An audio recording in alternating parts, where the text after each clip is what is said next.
nimel.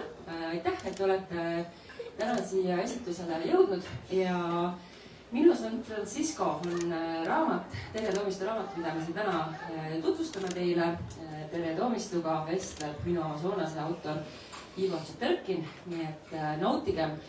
Paar märkust ka, et kes istuvad siin sellele ülekandekaamerale lähedal, siis palun ärge rääkige, muidu see kõik kostub Facebooki ja Facebookis kuulavad seda miljonid inimesed.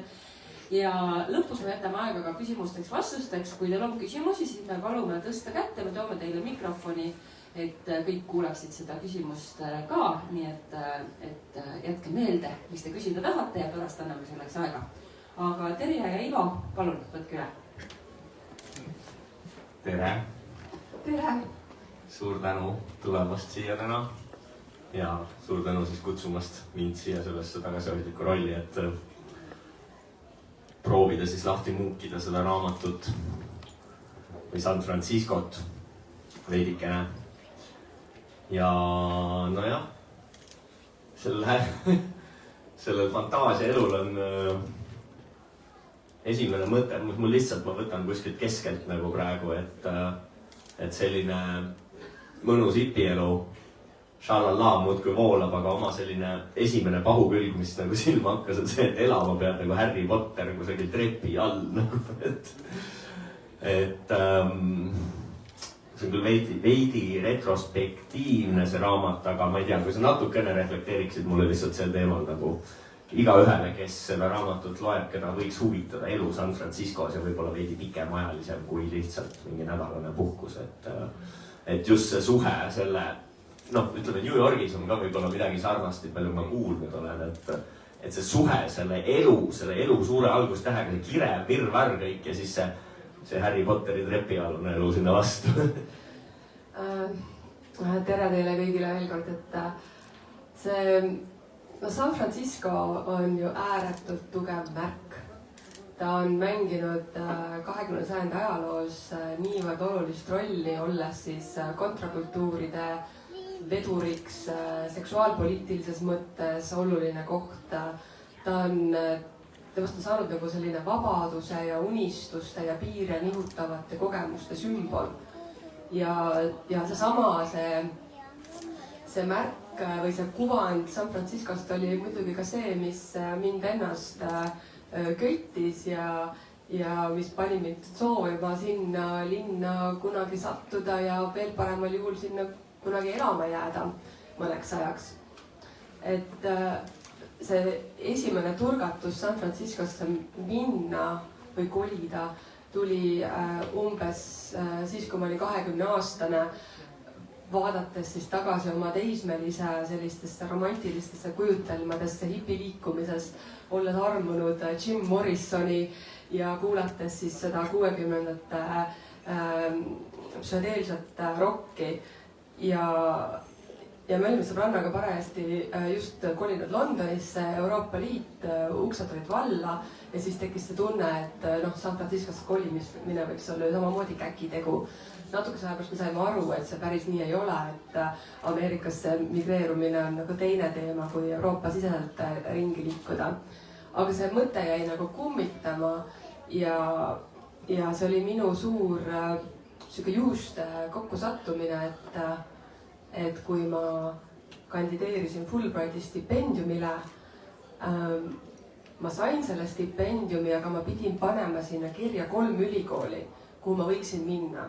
Et ma ei saanud seda stipendiumit nagu, et ma tahan minna Berkeleysse. Aga nende 3 ülikooli hulgas oli Berkeley, mis on siis San Francisco külje all hipiliikumise juures väga olulist rolli mänginud ülikool ja see oli kuidagi selline jälle nagu märk elus, et see kutse tuli just nimelt Berkeley ülikoolist.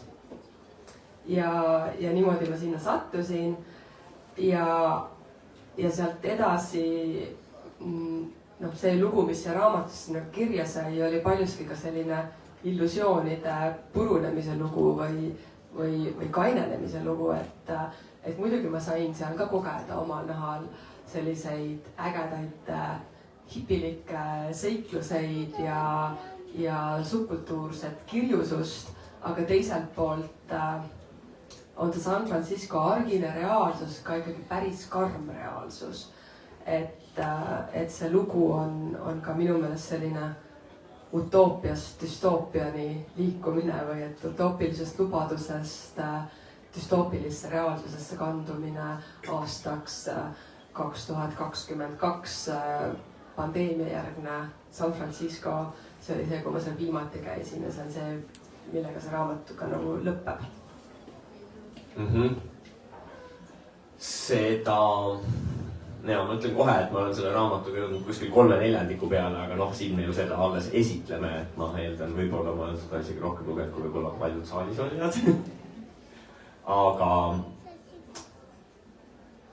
mida ma seal küll nagu hästi palju, ühesõnaga ühelt poolt seal on nagu sellist heas mõttes lapselikku õhinat kõikide uute teemade vastu ja kui võtame sinu kas esimese raamatu 7 maailma, siis ma vaatan, et see ei ole kuhugi kadunud, ikka see õhkadade, artesaanode ja hipide poole, see milline lahe elu, aga muidugi ma näen seal seda teist nooti ka, et veidikene on sellist kriitikat sinna juurde tulnud ja antropoloogina, tead, võib-olla tegelikult oleks see koht, ma küsin sinu käest, selgita palun lihtsale inimesele ära, mis on antropoloogia sinu jaoks, sest seda seal raamatus üksjagu on, et siis see võib-olla annab mingisuguse perspektiivi või kihistuse, et seda nagu selgem oleks mingitel teemadel arutleda. Ja üks kihistus selles raamatus on tõesti selline minu enda antropoloogiks kujunemise lugu.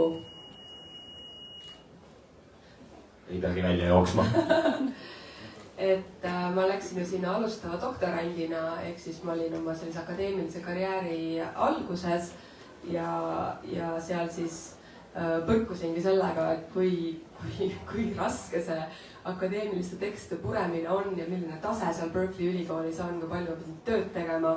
Hilisõhtuteni lugesin seda teaduskirjandust, alguses pusisin ühte artiklit 4 tundi lugeda ja siis läheb mõned kuud mööda ja vaatan, et artiklis on juba 1-2 tunniga läbi loetud ja inglise keel hakkas voolama, tekst hakkas arvutiekraanil voolama ja mis seal nagu veel juhtus, oli selline väike akadeemiline tähelend, et toimusid ka minu esimesed avalikud loengud ja esimene avalik loeng oli tõepoolest California ülikoolis Berkeley's, mis oli nagu hästi äge märk. Aga mis see antropoloogia on? No antropoloogia minu jaoks on paljuski vahendamine, et see on et antropoloog siseneb maailma, mingisugusesse maailma ja ta püüab seda võimalikult lähedalt vaadelda, võimalikult selle osaks justkui saada ja siis ta oma töö läbi, mis on tavaliselt siis kirjutamine, justkui tõlgendab või pakib selle maailma arusaadavasse keelde mõnele teisele maailmale. Et klassikaliselt ajalooliselt oli see siis lääne antropoloog, kes läks kuskile kaugele troopilisele saarele, elas seal hõimurahvastega koos pool aastat, aasta, mõnikord paar aastat ja siis tuli tagasi ja kirjutas sellest ingliskeelse raamatu ja sai kuulsaks. Et tänapäeval antropoloogid ei pea tingimata minema kuskile kaugele eksootilisse paradiisi saarele, et antropoloogiat võib teha ka siinsamas oma kodus. Antropoloogiat võib teha ka enda elukogemuse põhjal, aga selles raamatus kajastub siis ka minu kogemus siis ka doktoriuurimusega Indoneesias, et on viiteid sellele ja samal ajal San Franciscos elades ma kirjutasin dokumentaalfilmi Nõukogude hipide stsenaariumit, et toimus ka sellise uue projekti nagu alustamine ja see oli ka kuidagi tore märk, et selle projekti nagu selline oluline pinnas valmis just seal San Franciscos elades hipiliikumise lätetel. Ja siis minu jaoks tegelikult ka juba, enne seda raamatu lugemist võib-olla samas natukene minu silmi siia tänapäeva maailma või tänapäeva San Franciscosse kindlasti et ikkagi need samad sellised klišeed, kui soovid, et need laulud, millele sa seal viitad, et kui sa tuled San Franciscosse, lilled ikka juustes ja niimoodi on ju, et seda, palju seal täna seda alles on? Ma küsin nüüd siis ka nende huvides, kes ei ole selle raamatuga veel kui kaugele jõudnud.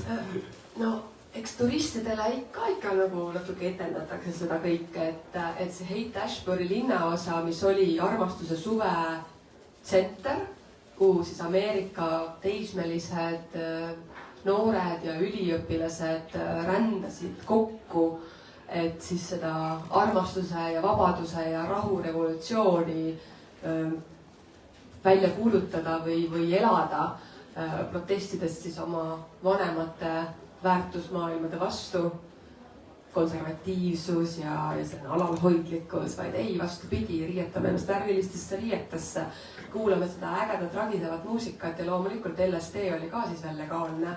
Nii et need psühhedeelsed ained jõudsid ka sellesse liikumisse ja nüüd seda Haight-Ashbury seda piirkonda ka nii-öelda müüakse, seda pakendatakse ka jätkuvalt sellisesse hipiliikumise oreooli.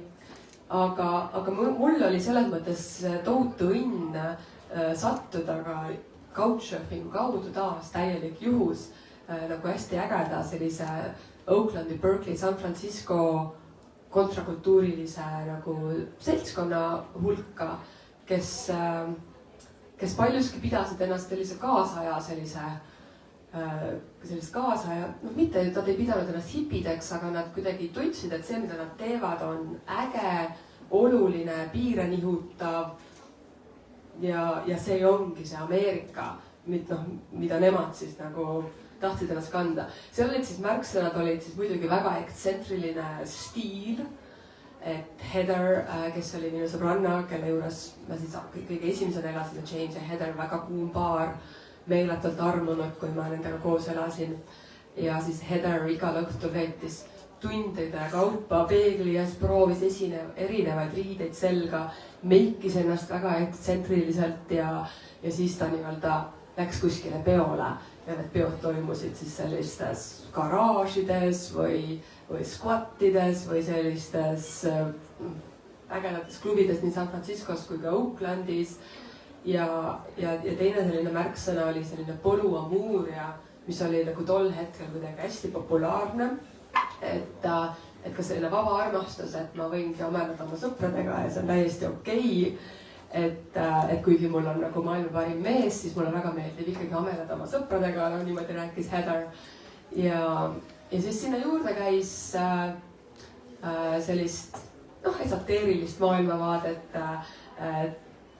astroloogia, tarokaardid, kanep ja ühesõnaga kõik oli sellises nagu voolamuses, ma nagu nende inimestega ringi liikusin. Et see oli nagu väga huvitav sissevaade sellisesse tänapäevasesse San Francisco noortesse boheemlastesse, kunstnikesse ja siis seda minu elus tasakaalustas siis see Berkeley pool, mis tegelikult ei olnud üldse mitte vähem crazy.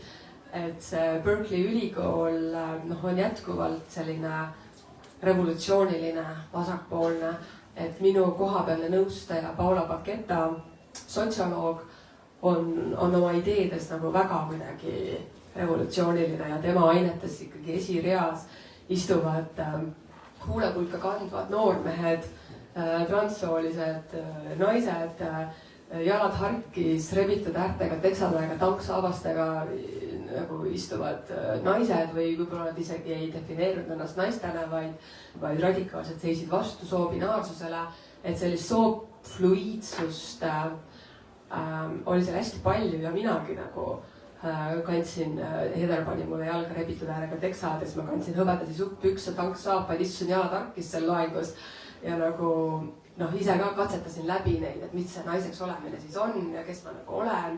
Ja kui ma siis nagu hiljem tutvusin Arieliga, kellega siis on suhtelugu, siis tema nagu ütles meile nagu ka, et me oleme mõlemad natuke transsoolised, et nagu we're both a bit trans, et see oli kuidagi ka nagu osa sellest tollaegsest San Francisco reaalsusest, et siuke voolav maailm igas mõttes, nii seksuaalsuses, soo mõttes kui ka teadusseisundite mõttes kui ka stiili mõttes. Ja San Francisco nagu siuke kultuuriline märk on ju need tänavareivid, et kus pannakse terve plokk või terved tänavad pannakse kinni ja inimesed lähevadki sinna erinevates kostüümides tantsima, möllama. Et sellist identiteedimängu, eneseväljendusvabadust on seal linnas nagu tõesti väga palju.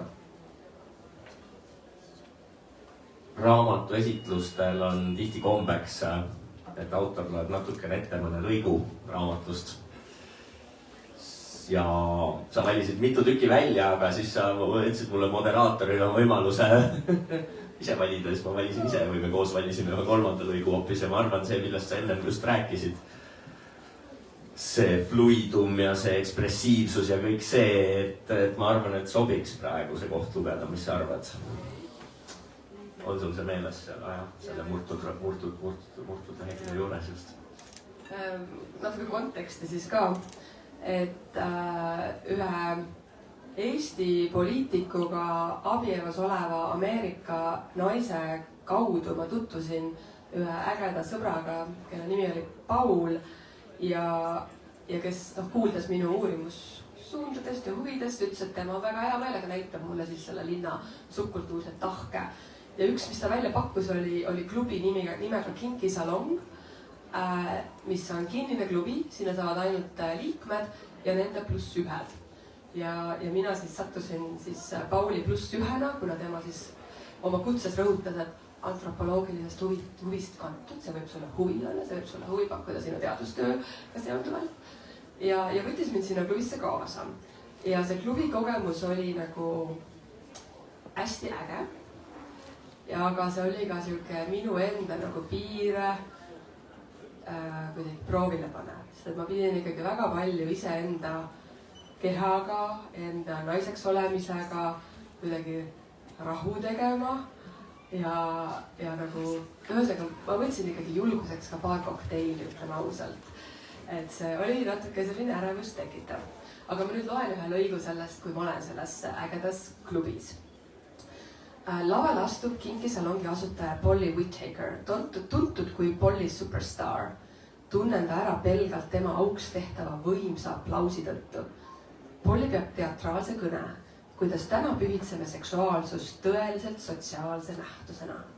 Käimas on kultuuriline revolutsioon, aplaus, mis toob seksuaalsuse magamistubad igavast pimedusest märksa värviküllasematesse kohtadesse, aplaus, mis lubab avastada end, oma partnereid, neid võib olla mitu, aplaus, ja oma seksuaalsust uutest külgedest, aplaus. Rahvas ohkab ja juubeldab ovatsioonides iga tema lause ja võtteaktsendi peale. Väärtustada seksuaalsust sotsiaalse nähtusena. Tema üleskutse jääb meid kummitama. Küsimus pole ju selles, kas ma enne tänast olen näinud teisi inimesi seksimas, mitte filmis, vaid päriselt, enda silme ees.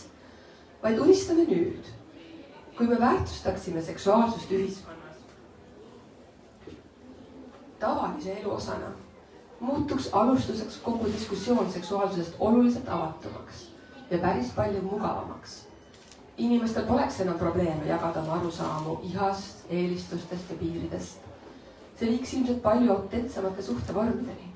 Vähem häbi ja süütunnet tooks omakorda kaasa paremat vaimse tervise. Selle kõige käigus paraneks seksuaalharidus. Me ei räägiks enam ainult turvaseksi tähtsusest ja seksist füsioloogilisest mõttes.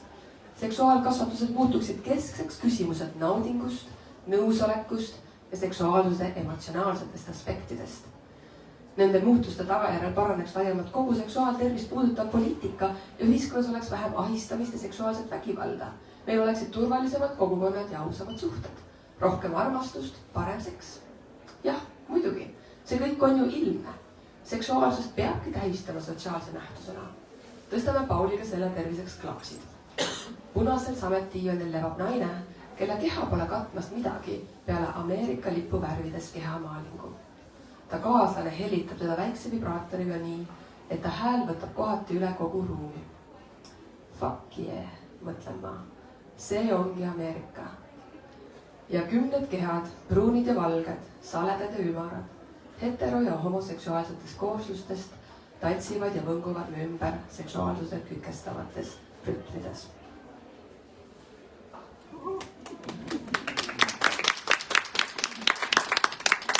No vot, seal ongi niimoodi kõrvuti, eks ole, siis antropoloogiline osalusvaatlus või mingi selline, sihuke sisseminek või trippimine, kui soovite, ja siis sinu reflektsioon sellele, mis on siis nii-öelda pigem akadeemiline, et seal raamatus on tegelikult palju sellist öeldakse vist inglise keeles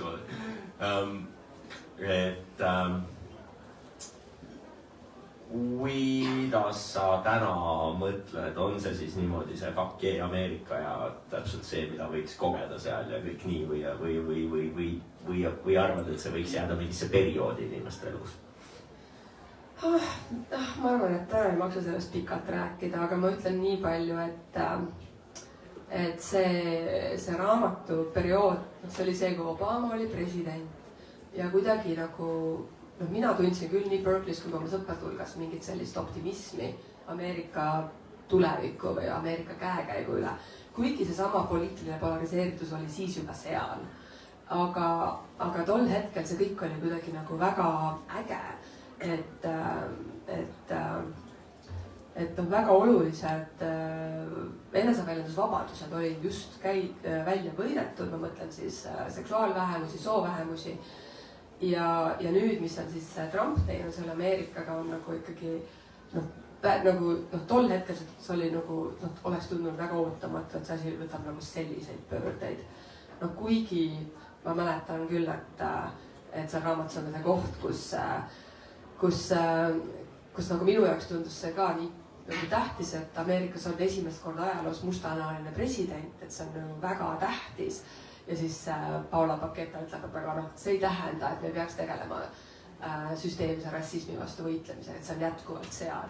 Et see president on küll märk, aga siit on vaja mitu sammu minna, et tegelikult oleksid mitte valgenahaliste, mustanahaliste õigused, et neil oleksid võrdsed võimalused selles ühiskonnas osalemaks.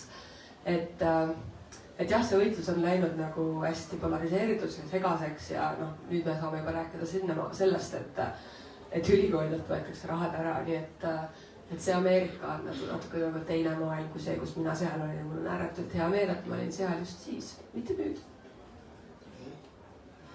Minu sarja raamatud tavaliselt inimesed ikkagi ostavad neid siis ka, kui nad ikkagi soovivad sinna reisida ja saada selle kohta, selle paiga kohta midagi teada, pluss siis muidugi see sinu isiklik lugu seal. Natuke veel siis nendel tumedamates kihtides, et väga ikkagi imestusega lugesin neid kirjeldusi sellest Oaklandist ja minu silmis oli ta siiani jumalast siuke chill koht ja siis loed seal ja vaatad umbes niimoodi, et nagu oleks mingisugune 4. maailma mingi karu tehtud see auk nagu selles, mis puudutab kuritegevust nagu või niimoodi nagu, et vau, nagu kodu ees nuga saada või mingeid selliseid asju või kuulid vihisevad tänavad, et düstoopilised kirjeldused laiadest tänavatest, kus inimesed on lihtsalt oma autodes istuvad ja siis sinna juurde jälle sinu see akadeemiline perspektiiv, et mismoodi see tekitab siis sul mingi väljend selle kohta, mingi geograafiline kohastumus või midagi sellist, et kui me ei kõnni enam tänaval, vaid oleme ainult autodes ja sõidame oma sihtkohta, mis on Ameerikas nii tavaline, ja ma saan aru, et üle San Franciscos mitte nii väga, et siis see nagu tekitab sükest õõva natukene, et minu küsimuse juurde siis võib olla, et natuke sellel pahu poolel, et ei ole kõik nii nagu siin pildil kirjas ja seal kinkiklubis, vaid on ikkagi väga tumedad kihid sellel linnal. Seal raamatus ma kirjeldan ka nagu seda, kui mul ühel hetkel tekkisid sellised, ma ei tea, kas terviseprobleemid, aga tekkisid tunne, et midagi nagu ei ole päris hästi, et ma olin ilmselt, seal oli palju põhjuseid, eks ole, aga see omaette huvitav on see, kui ma hakkasin siis abi otsima, mis siis kõik sai, kõik need kokkupuuted Ameerika tervishoiusüsteemiga, mis ei toimi, kokkupuuted ka selliste esoteerilisemate lähenemistega, see selleks, aga ma arvan, et üks oluline nagu roll, oluline nagu punkt, mis nagu mõjutas minu sellist enda heaolu tunnet, oli just see pidev ärevus tänavatel liikudes. Ja see on küll asi, mida me oleks osanud arvata, et see Ameerikast nagu sellisel viisil tuleb. Et isegi San Francisco linn, kuna see on rohkem rahvast ja tänavad võib-olla ei ole enda avarad, et seal ma nagu ei tundnud seda. Aga iga kord, kui ma tulin õhtul hilja San Franciscost rongiga koju, sinna Põhja-Oaklandi, kus ma peamiselt elasin, siis see 10-minutine jalutuskäik sealt rongipeatusest koju oli kuidagi nagu ärev. Ja ma arvan, et ma mõnikord isegi ütlesin inimesele, et kas me võime, võõrale inimesele, kas me võime äkki koos kõndida. Või ma siis nagu hoidsin mingi teise üksiku inimese ligi. Sest et tõepoolest Ameerika on nii autostunud, et kui seal Oaklandi tänaval keegi kõnnibki jalgsi, siis tal peaks olema justkui midagi viga. Et kas ta siis on vaene, on ta siis sõltlane, on ta hull, on ta siis vaene Ida-Euroopa migrant, kellel lihtsalt ei ole autot ja ei ole plaaniski autot endale muretseda, kuigi ka mingil hetkel ma siiski olin autoinimene sealkandis. Ja seda võite lugeda raamatust, miks. et see selline kõhedus on seal küll ja sellest vaatepunktist tunduski nagu Euroopa või Eesti nagu niivõrd palju turvalisem, et mitte nagu ainult füüsilises mõttes, et kas mind rünnatakse tänaval või mitte, vaid nagu emotsionaalses mõttes ja psühholoogilises mõttes, et kuidagi sellist nagu ärevustunnet on vähem. Ja see ongi see Ameerika paradoks, et ta ju lubab seda vabadust ja et igaühest võib saada justkui nagu ajalehepoisist miljonäriks, aga minu sõber James ütleb küll, et see Ameerika unistus sellisel kujul pole kunagi tõsi olnudki. Ja tema silmis on need kapitalistlikud nagu ootused nagu täiesti purunenud, et ta ütleb, et kapitalism tähendab seda, et sa rikastud selle arvel, et sa tillitad kõiki teisi. Et radikaalselt vasakpoolne sõber James ütleb, näeb seda nagu niimoodi. Ja minu jaoks selle raamatu kõige suurem õppetund ongi see sama, et kuidas see San Francisco on nagu vabaduse laboratoorium, et see radikaalselt vaba ei ole ainult see mina seal kuskil nikisalongis, vaid see on ka see, et mida see radikaalselt vabadus sotsiaalmajanduslikus mõttes teeb ühe kogukonnaga, kus kõik need ootused paremale elule on ju jätkuvalt seal ja kõik see ajalugu on justkui nagu lubanud, et tuleb see parem homne, peace, love ja freedom. Aga tegelikkuses on nagu on väga lühike samm, kus inimene, kellel on olnud San Franciscos kodu, jääb sellest kodust ilma. Järgmisel hetkel on ta koos nende tuhandete inimestega sealsamas tänaval ilma peavarjuta ja tal ei ole mitte millelegi loota. Ja ainus see päiksekiir, mis tal annabki sel hetkel selles karmis röstitus olukorras mingisugust lootust, on ta sama mahv, seda jubedat cracki. Ja see on see nagu see düstoopia, kuhu ma loodan, et Eesti kunagi ei siirdu. Aga gentrifikatsioon, ebavõrdsus, need probleemid on ju ka meil siin täiesti olemas. Nii et see Silicon Valley tehnoloogiline utoopiline lubadus võib maksta kätte selle, et San Francisco on muutunud nii kalliks linnaks, et inimesed, kes on seal sündinud, nagu minu hea sõbranna Monika, ei saa enam seal linnast lubada endale head elu. See Silicon Valley nii-öelda need mingid tech-sektori mingid high-end palgad, mis siis mõjutavad kogu selle inimeste, põhimõtteliselt jäädavalt, see ei ole umbes nii, et mingi sektor saab rikkaks ja siis spill over nagu ülejäänutele kandub, vaid need ülejäänud lihtsalt peavad ära minema. Just, et see on see, mis on see Silicon Valley nagu kaasa toonud selles San Francisco reaalsuses. Ja muidugi see pandeemia pani sinna nagu omakorda vunki juurde, et see pilt nendest kodututest, massilistest kodutute hulgast, et seda ma nägin ka pandeemia järgses maailmas, kus see kõik nagu võimendus. Et kuigi ka siis, kui mina seal elasin, oli seal päris palju kodutuid, siis see, mis seal nüüd on ikkagi väga-väga düstoopiline. Ja veel teine aspekt on see, et minu hea sõber James on ju selline hipilik kunstnik, mööblimeister, vasakpoolne patsifist. Siis kui ma viimati teda kohtasin, ütles, et ja, mul on ka relv. Mis asja? Jah, et tal on nagu 2 korda on tema see kastiauto, mis on kõige nagu tähtsam parandus, mis tal on, ära varastatud mõne nii-öelda sõltlase poolt, eks ole, kes on seal siis tänaval ja hädas oma sõltuvusega ja politsei ka ei aita. ja siis ta ütlebki, et ma ei kavatse minna nagu mingi budist seda olukorda lahendama, kui on vaja lahendada, et tal on kindlam tunne, kui tal on relv taskus. Nii et see on see olukord Ameerikas. Natuke ikka läksime sinna hetkepoliitikasse või serva pealt, aga tead seesama, kui sa ütlesid radikaalselt vaba, mis on raamatu alapealkiri või radikaalne vasakpoolsus, mida vist kõik antropoloogid a priori natukene sellel skaalal on pigem vasakteljel.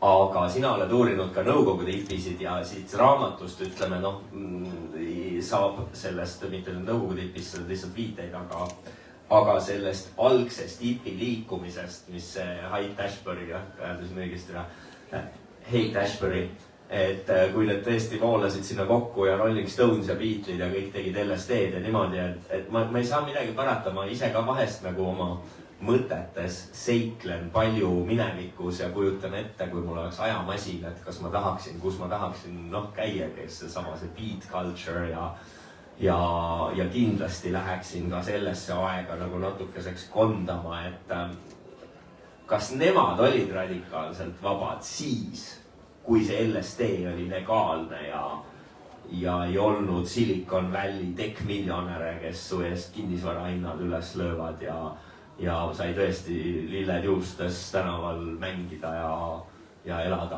vabas armastuses ja külluses ja õndsuses, et sina, kui sa oled ikkagi nagu uurid seda perioodi ka, mitte ainult mussi kuulanud, siis kas ma võin küsida, et kas nemad olid, kas see oli kihvt aeg elada, kas nagu seal oleks või oli seal ka tegelikult nii, et kuule, tegelikult tead, neil oli ka veel et siin raamatus ma proovisingi siis nagu iseenda nagu sellist memoaari, oma kogemust ikkagi asetada selle linna rikka ajaloo taustale, et seal on päris palju sissepõikeid nagu mitte ainult hipiliikumisse, vaid ka beat-liikumisse, psühhedeelia ajalukku ja ka siis seksuaalvähemuste ajaloosse, et Harvey Milkiga seonduvalt, et see loodetavasti ikkagi on ka selline San Francisco linna ajaloo raamat, mitte ainult minu isiklik memoaar. Aga jah, ma arvan, et mingis mõttes tõesti tol hetkel oli sellist hästi palju radikaalset vabadust, et see Haight-Ashbury armastuse suvi, aga mis sellest ka nagu välja tuli, see, et illusioonid nagu ka purunesid võrdlemisi kiiresti, et kui jaanuaris Tim Leary ütles Tune in, turn on, drop out kuulsal kontserdil seal Kuldvärava Golden Gate pargis, siis kevadel vooris siis tuhandeid noori üle Ameerika Ühendriikide sinna Haight-Ashbury piirkonda kokku.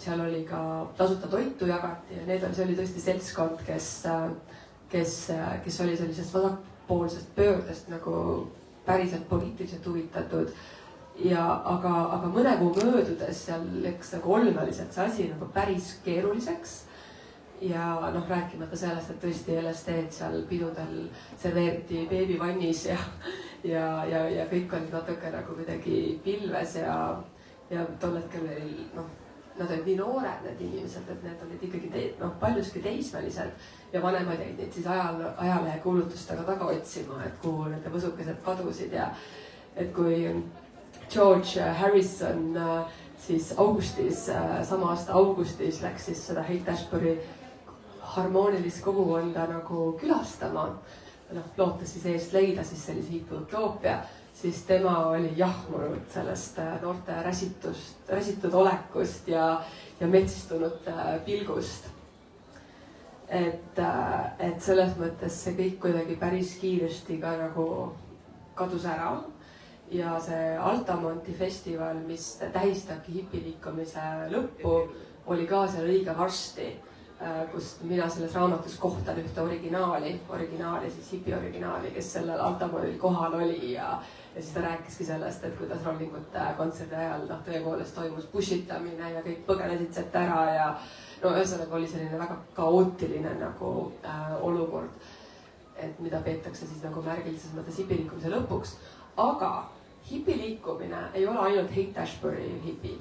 Hipiliikumine on ikkagi laiem nähtus, mõeldes ka selle peale, mis Berkeley ülikoolis toimus, kus siis pandi alus sõnavabaduse liikumisele, Mario Savio tegi seal oma kuulsa kõne, ronides politseiauto peale ja Berkeley tudengid tulid kõik kokku ja see kõik oli nagu väga oluline.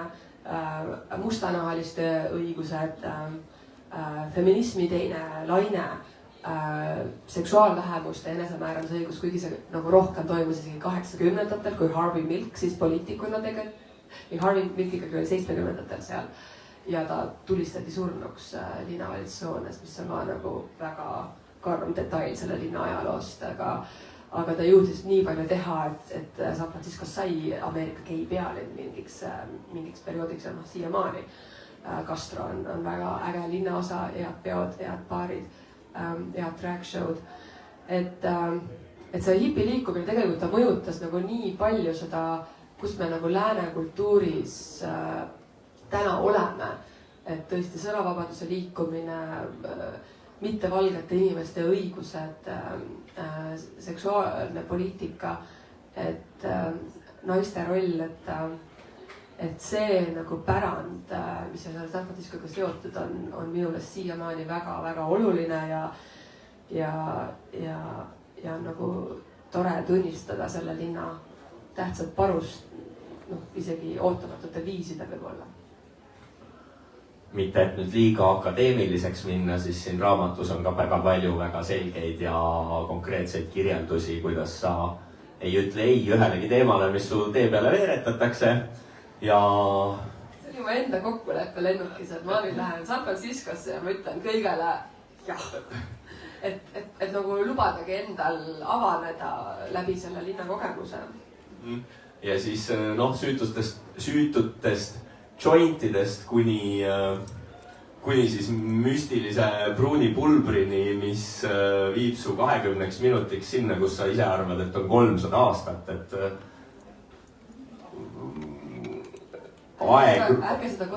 aegruumi kadumine sellisel viisil, et sa tõesti, olen seda samuti korra kogenud, aga kuna me läheme linti, siis ma võib-olla pean valima üldse, mis sõnadega me siin kõikidest asjadest räägime,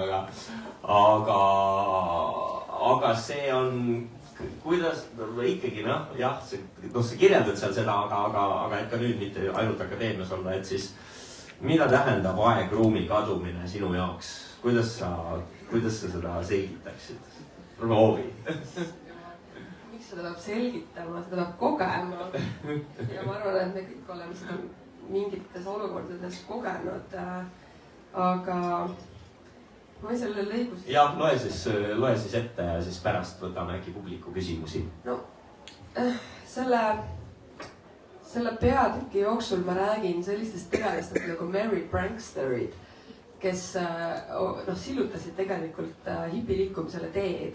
See oli seltskond ektsentrilisi tegelasi eesotsas Ken Casey'ga, kes sai oma raamatu honorari, kopsaka honorari eest ostis koolibussi, nad värvisid selle värviliseks.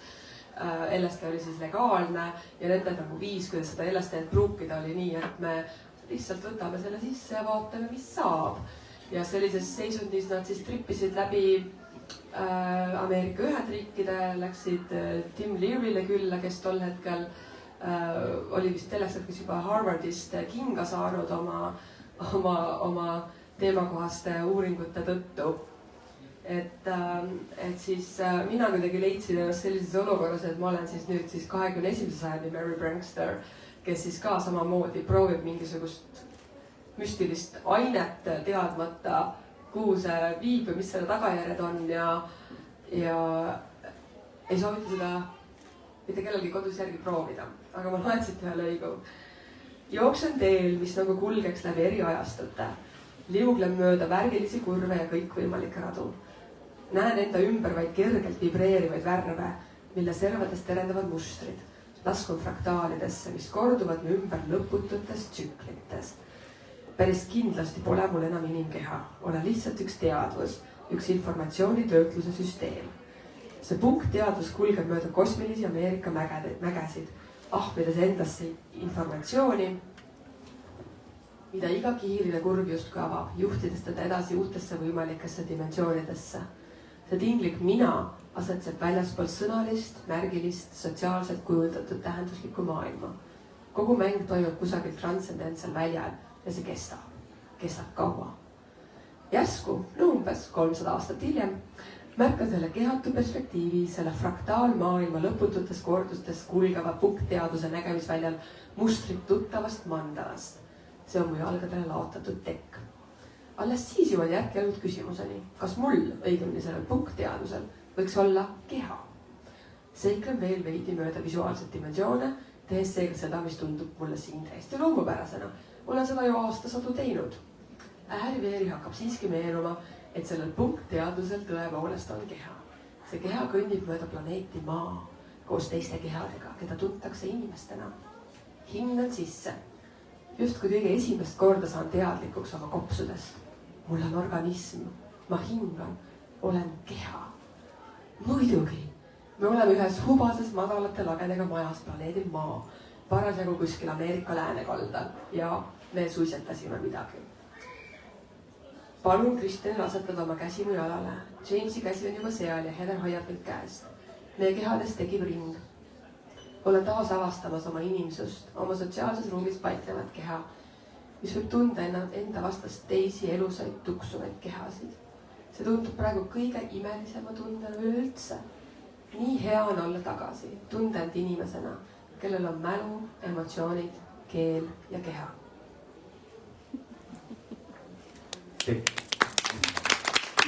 Tekkis huvi raamatu vastu. Jah, see on üks piinsamaid kohti selles raamatus, ma arvan. Ma tõesti arutasin toimetajaga pikalt, et kas see ikka tasub sisse jätta või mitte. Toimetaja arvas. No muidugi. Kui juba. Aga äkki on kellelgi mõni küsimus, mida mina siin pole taibanud küsida, siis oleks praegu mõnus hetk. Ja, et tõske siis oleks käsi ja me toimetame teile mikrofoni. Ja enne mina küsiksin Tere käest, et kui nüüd praegu, kui ma ei mõtle poliitilise kliima peale, kui San Franil minna, siis kuhu sa soovitaksid minna turistina? Mida kogeda kindlasti, et sa mingit linna sa mainisid, aga mida veel? No San Francisco võlu peitub detailides. Et kõige toredam ongi ringi kolada seal mööda neid naabruskondi ja sellel linnal on ju võrratu arhitektuur. Nagu te siin juuresolevalt videolt näete, siin on kõik minu salvestatud klipid. Et need viktoriaanlikud puumajad värviliseks võõbatud ja need hubased ägedad tänavad, mis asuvad nagu mööda neid San Francisco loendumatuid mägesid. Ja kus autod peavad siis parkima praktiliselt püstloodis tihtilugu, et see on see võlu ja tulebki lihtsalt ringi kolada. Et mulle väga meeldis see, kus see vana piitnike linnaosa North Beach, et seal on selline tore kohvik nimega Cafe Trieste, kus Francis Coppola kirjutas oma ristiisa stsenaariumi. Seal on imehea kohvi, seal on tulnud esimene hea kohv San Franciscos, Itaalia kohv. Siis mulle meeldiks külastada alati Kuldvärava parki, Haight-Ashbury naabruskonna kohe seal külje all, Hipimägi, kus tavaliselt alati keegi jätkuvalt mängib kitarri ja nii-öelda naudib seda olustikku. Võite ette kujutada, kuidas omal ajal seal Srila Prabhupada laulis neid mantraid ja inimesed mängisid trummi ja tantsisid palja jalurohu peal. Ma väga soovitaksin siiski võtta ette sõit üle Kuldvärava silla, et see on küll nii klišee, aga see sild on äge. Et kui muud mood ei saa, siis selle hop-on, hop-off bussiga lihtsalt põrutada üle selle silla. Kuigi see sild on tihti udu all, aga see on ka omaette äge.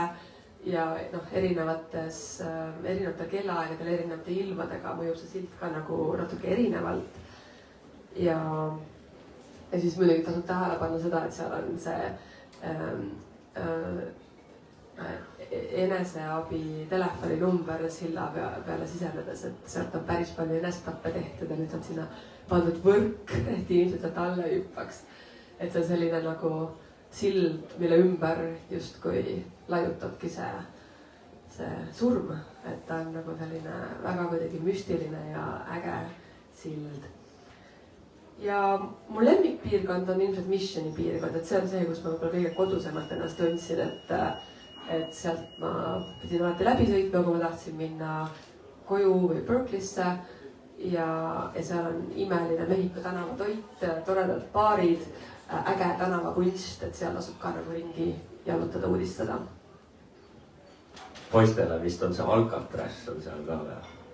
jah, see ja müstilise auraga vangla saare peal, jah. On meil küsimus rahva seas? Meri, kas on midagi, mida sa ise, mida ma ei küsinud, mida sa tegelikult võib-olla tahaksid selle raamatu kohta öelda, midagi reflekteerida veel, mille kohta midagi kripeldab äkki hingel? Ma imestan, et sa ei küsinud üldse Burning Mani kohta, sest see on see, mis meid seob sinuga ja selle raamatu nagu looga või miks ma nagu tegelikult kutsusin sind ka siia seda vestlust pidama, kuna meil on ikkagi sinuga oma väike San Franciscoga seotud kiiks.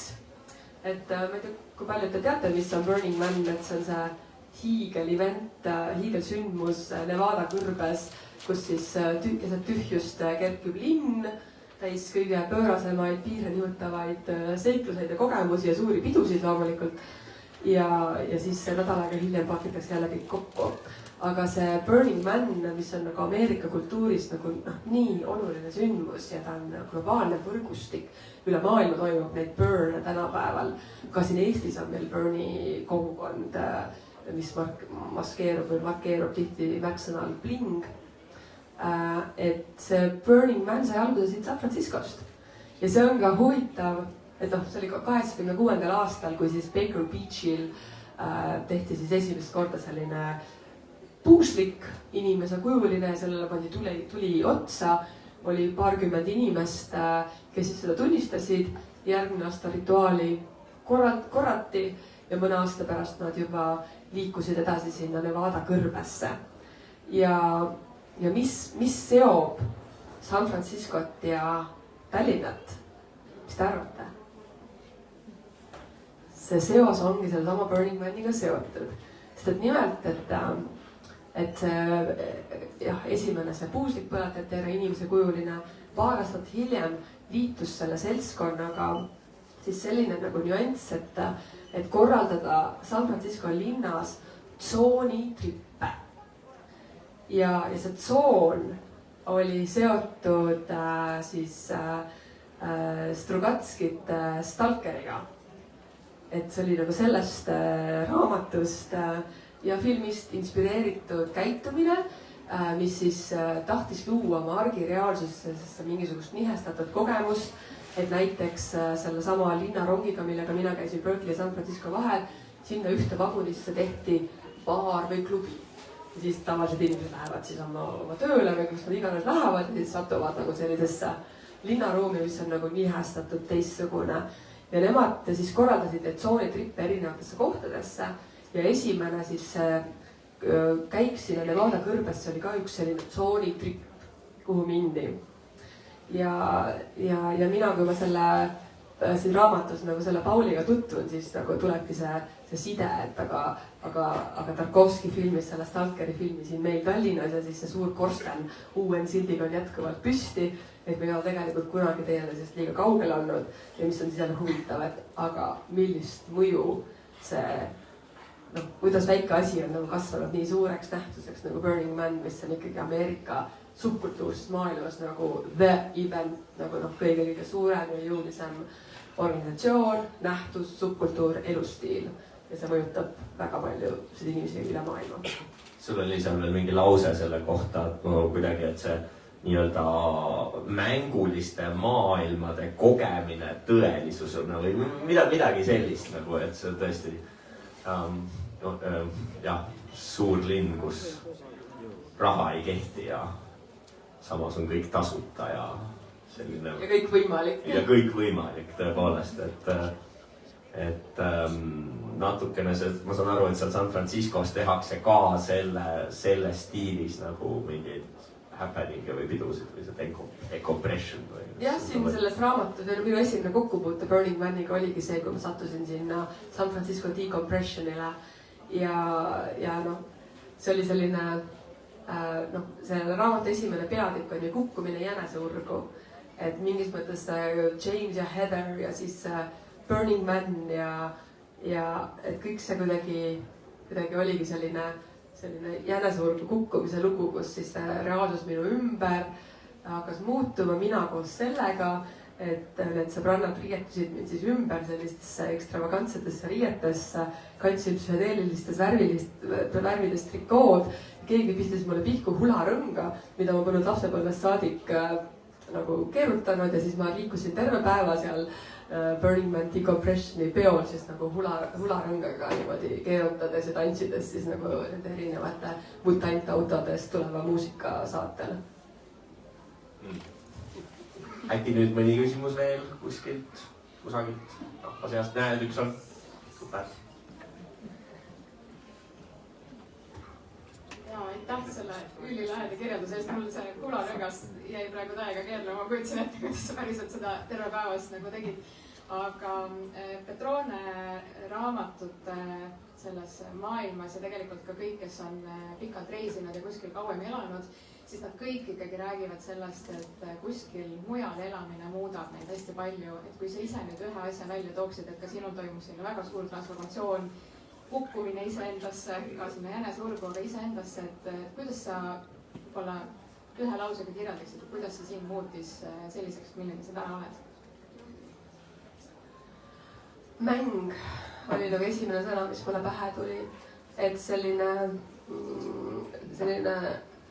võib-olla selle ma võtsin võib-olla kõige rohkem endaga kaasa, et selline, et mulle tohutult meeldib see, et me oleme suured inimesed, aga me ikkagi lubame endale aeg-ajalt mängida nagu iseenda kostüümides, tantsides, nagu nautides elu nagu hoopis teistmoodi kui eestlased meie siin vaiksel maal või külmal pimedal maal oleme nagu harjunud elama.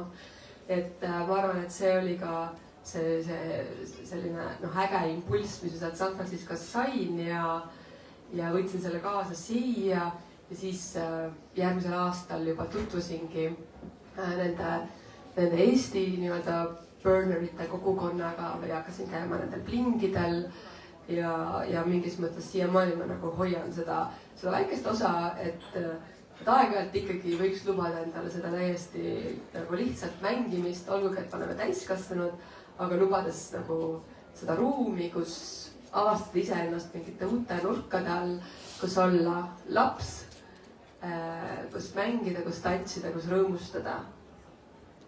Ma arvan, et see oli San Francisco mõju mulle isiklikult. Väga lahe. Midagi veel? Jaa.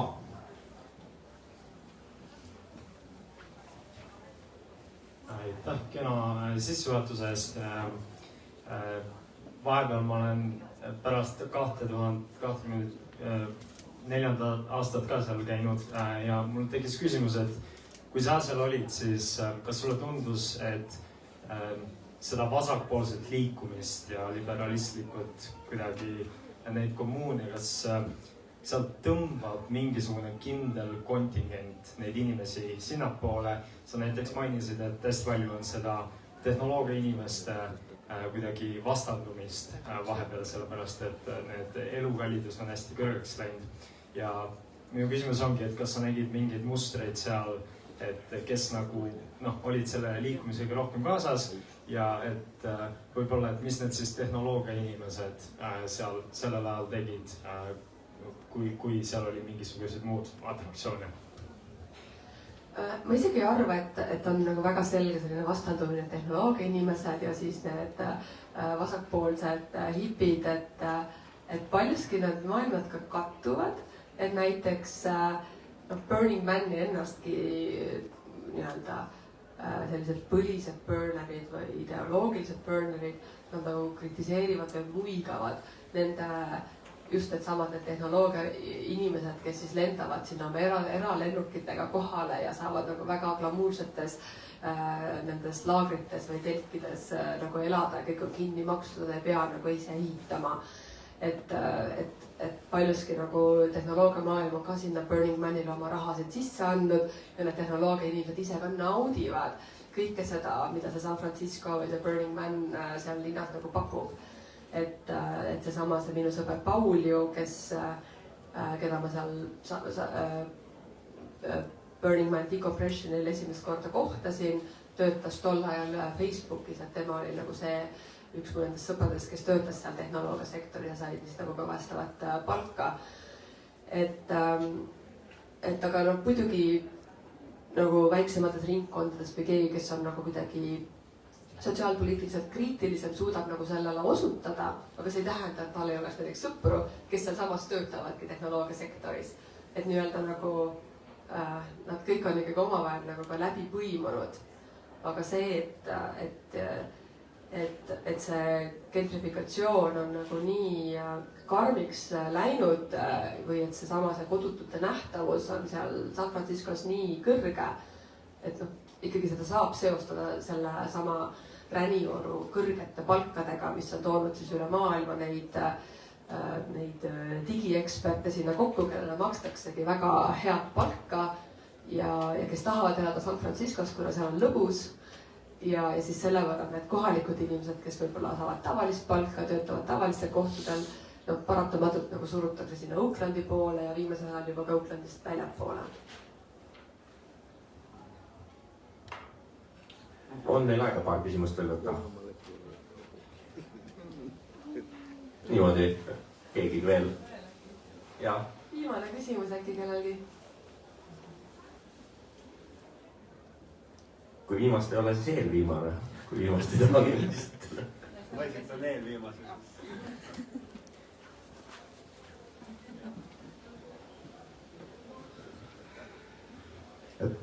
Mul tekkis ka tegelikult natukene sarnane küsimus või mõte selle eelnevaga, et kas äkki üldse San Franciscos selline nagu startup ettevõtlus, maailma pealinn tegelikult startup ettevõtluses, kas see äkki osalt saigi tekkida tänu sellele vabadusele ja vabale mõtlemisele, mis seal varem oli, et tegelikult startupides ongi tarvis just sellist nagu kastist välja mõtlemist, et kas see võis tegelikult olla põhjus, mis täna tekitab seda, et seal on see keskkond, mis tegelikult need samad inimesed nüüd teistpidi välja lükkab, kes on jäänud siis liiga sinna vanasse vabadusse kinni.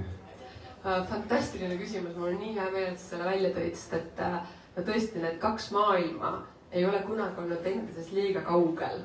Et seesama,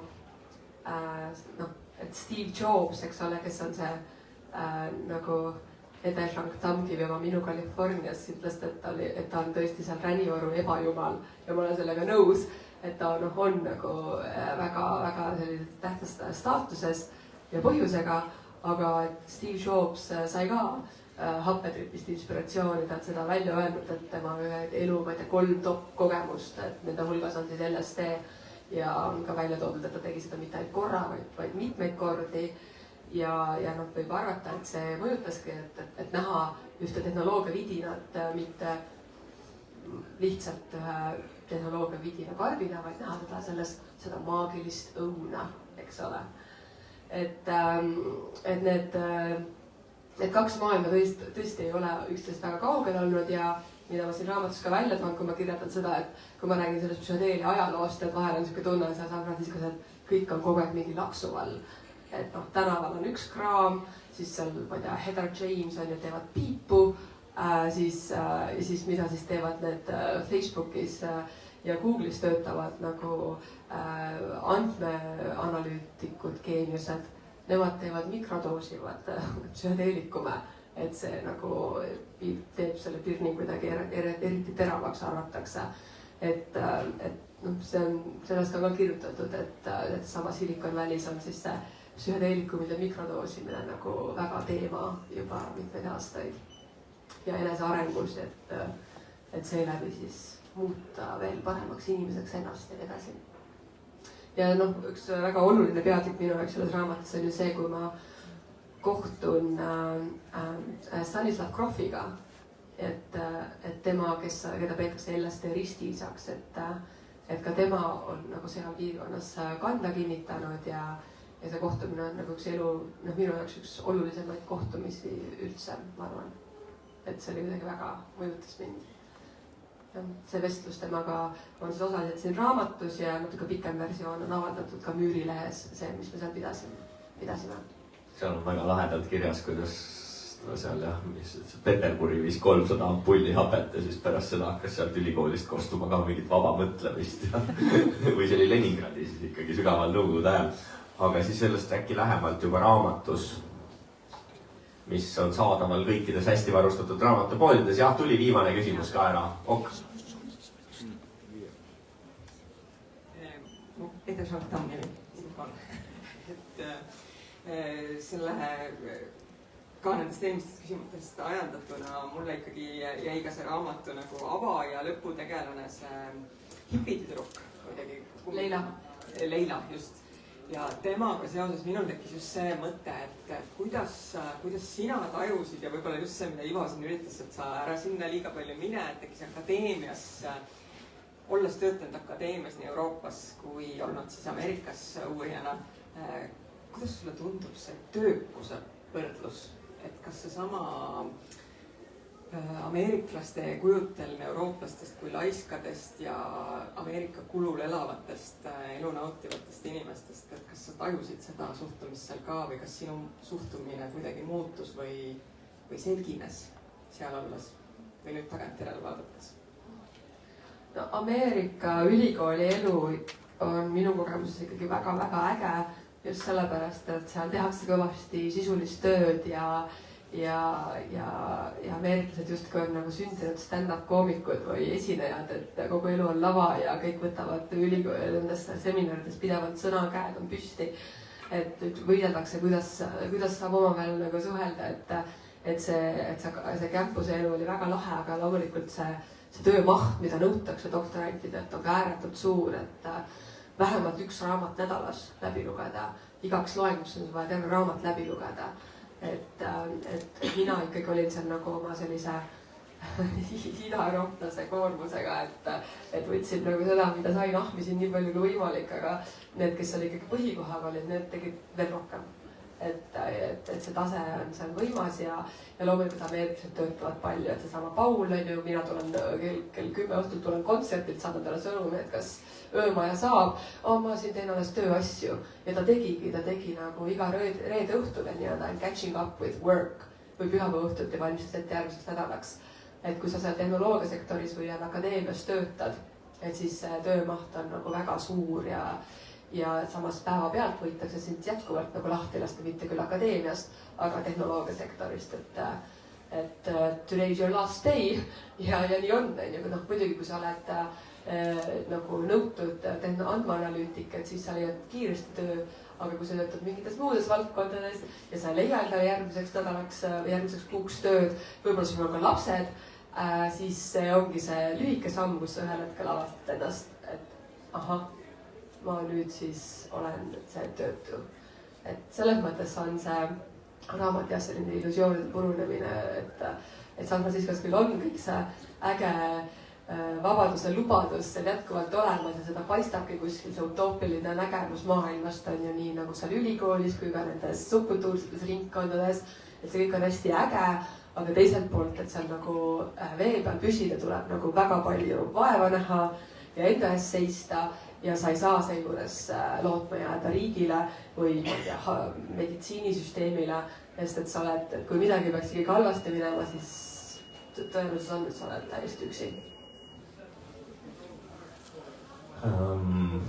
Aitäh seda raamatut kirjutamast, aitäh kõigile tulemast, Terje Toomistu, minu San Francisco radikaalselt vaba, koos autogrammiga saadaval ja suur tänu! Ma sooviksin tänada ka veel.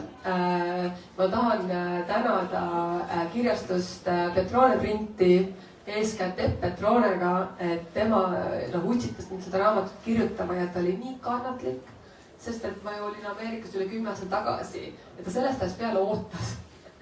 ja ootasin, et minu graafikusse tekiks see auk, et ma saaksin seda kirjutada.